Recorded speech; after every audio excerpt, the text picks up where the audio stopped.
What's cooking, guys? Do you want to edit your video to the beat of a song? Well, there's a couple ways you can do it fast in Premiere Pro that will save you a bunch of time.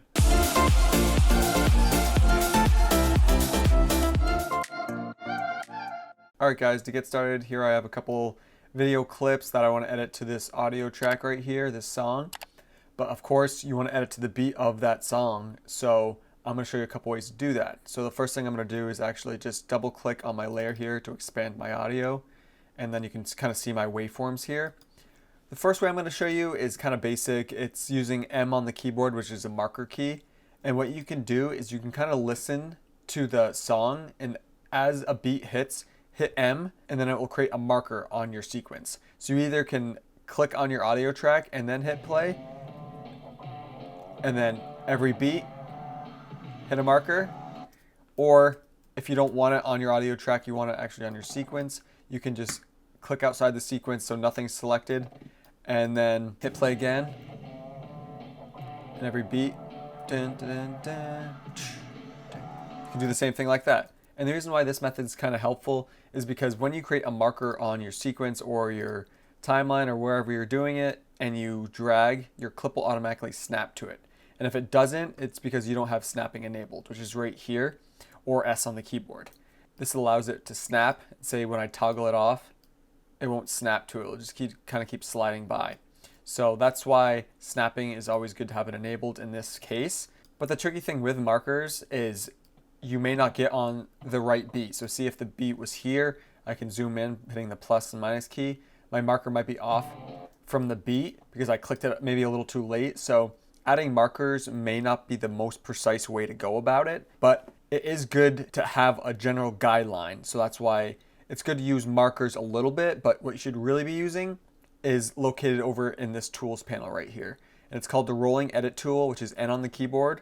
And if you hit and hold it, there's also the ripple edit tool, which is B on the keyboard. We're gonna start with the rolling edit tool, which is N. So this tool really helps you get that precise location of that beat and match up your clips with it. So I'm gonna first kind of just get rid of my markers currently by just clearing the markers, and then on my timeline, clear the markers so we're fresh. And then I'm gonna try to go and find my first beat. So it starts off like this. And then my next beat is kind of around here. So I am going to hit M on the keyboard for a marker. And then with your rolling edit tool enabled, you can grab where your two cuts are, and you basically just pull it and lock it on with that marker. And now it pretty much extended the right hand clip, but shortened the left hand clip, but kept them together. So you didn't actually have to like hit C here and then C here and then delete this space and then drag, that constant maneuver. Instead, you just literally hit the N key and you pull and you skip all those steps. It just will speed up so much time. And now my point where my edit on the beat is perfect, but then this clip is just like, I don't want this like panned down. This is really weird. So this is when you'd use the B key, which is the ripple edit tool. And what this ripple edit tool allows you to do is it allows you to kind of hone in on what you want to have on that beat. So you know exactly where your beat is now, but you don't want any of this kind of like downward pan. You actually want it to start here. So this allows you to cut out this space just like before without having to delete all that extra space and all those extra buttons you have to click. This just allows you to pull this point to your cut, and it works perfectly. But you want to actually make sure that your audio layer is locked because it will pull the whole timeline. And then once you have that, like I said, make sure B is selected, and then you just grab on the cut and you pull it to the playhead where you want that clip to actually start, and now it locks it right to your beat. And if you want to fine tune it again, just go back to N, and then you can just fine tune it again to get to where that beat is.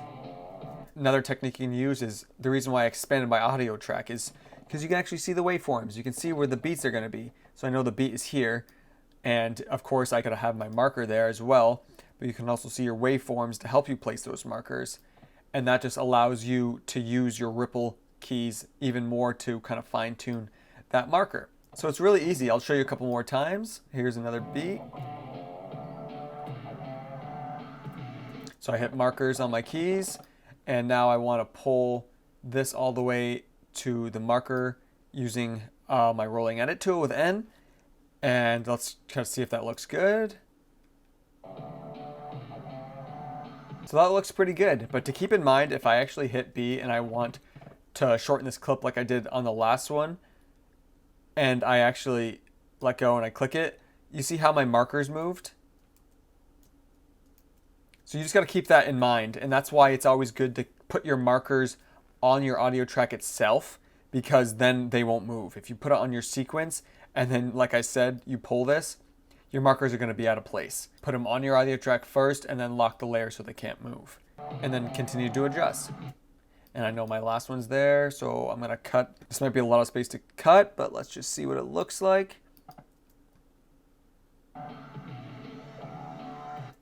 And that actually looks really good. See how easy it is to be able to just cut between all the beats rather than having to slice your timeline up and then delete all the spaces you don't want and just pull them in like I was talking about before. You're just saving so much time by just using a few keys on the keyboard. The ripple edit tool, rolling edit tool, and the marker tool to really get you to cut to that beat of that song really well with your video clips. So I hope this video helped you out, and I hope you'll actually try this out and realize how much time you're saving. As always, make sure you like, subscribe, and ring that bell so you can be kept up with all my other videos and tutorials. Leave something in the comments for me. Let me know how I'm doing or if you want me to make another tutorial. Other than that, I'll see you in the next one, guys. Peace.